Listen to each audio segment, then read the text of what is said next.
final report by the Royal Commission into institutional responses to child sexual abuse has been officially handed to the Governor-General. It details 189 recommendations, including that religious ministers be required to report knowledge or suspicion of abuse heard during confession. It also called for state and territory governments to introduce legislation to create a criminal offence of failure to protect a child from risk of abuse within an institution.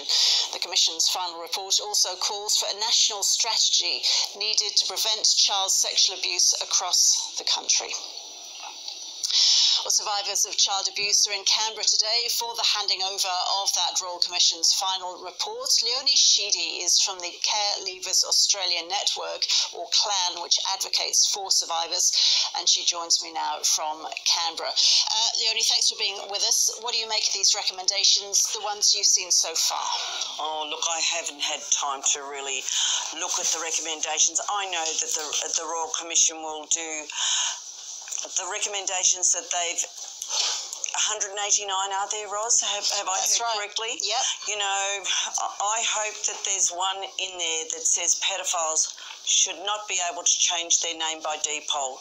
I don't know if it's in there. I haven't had time.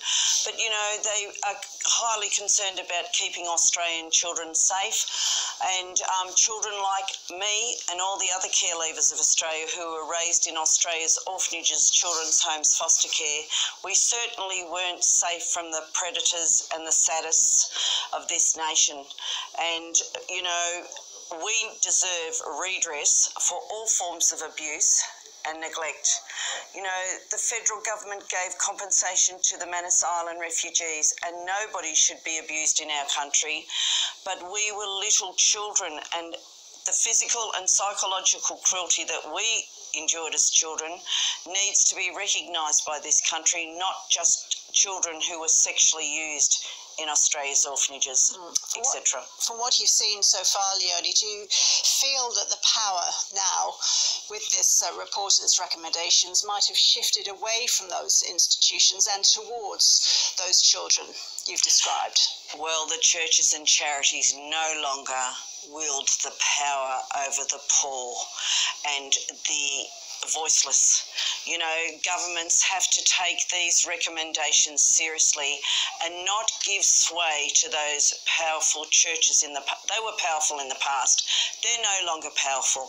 You know, the little people have risen up. We've found our voices, and we're never, ever going to be quiet. And we demand the Prime Minister and Bill Shorten and Richard Di Natale. This needs to be bipartisan, and you need to care about all Australian children and all of us who are elderly care leavers who are going to probably end up in a nursing home, and that is our greatest fear, that we will be re-abused in an aged care facility, which are run by the same past providers who raised us in those orphanages. Ros, they even name some of those nursing homes the same names as our orphanages we grew up in. How traumatic will that be for people like us? So your job clearly is not done. You're going to continue putting pressure on. Well, our first protest, if nothing happens by the end of February, and those state governments, South Australia does not opt in to national redress, and any of those other states do not opt in, we will be having our first protest, and we will go to South Australia and we will protest before their next election in March. We will hold a protest every single month, and, you know, it's time for action. They've had 5 years' notice of redress. They signed the Royal Commission patent 5 years ago, all those premiers and chief ministers.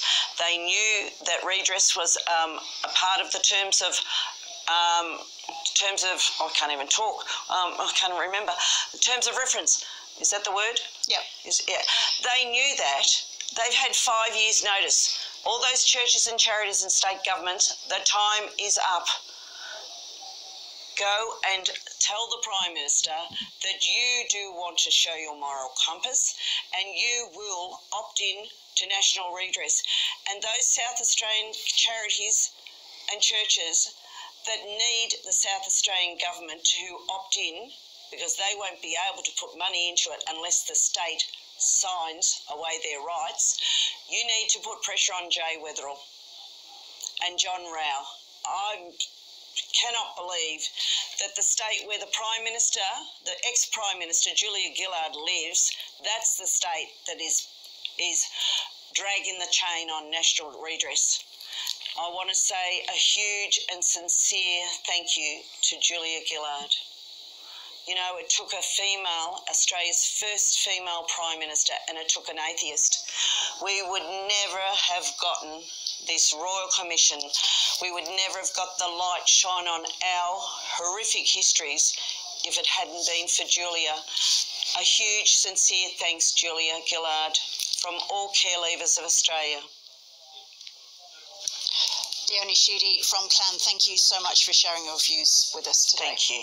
Thank you so much. Bye-bye. Kelvin Johnston is an abuse survivor and he's a spokesman for Queensland Child Sexual Abuse Legislative Reform Council. Kelvin, welcome. I'm not sure if you could hear what Leonie was saying there, but what do you think of the recommendations so far?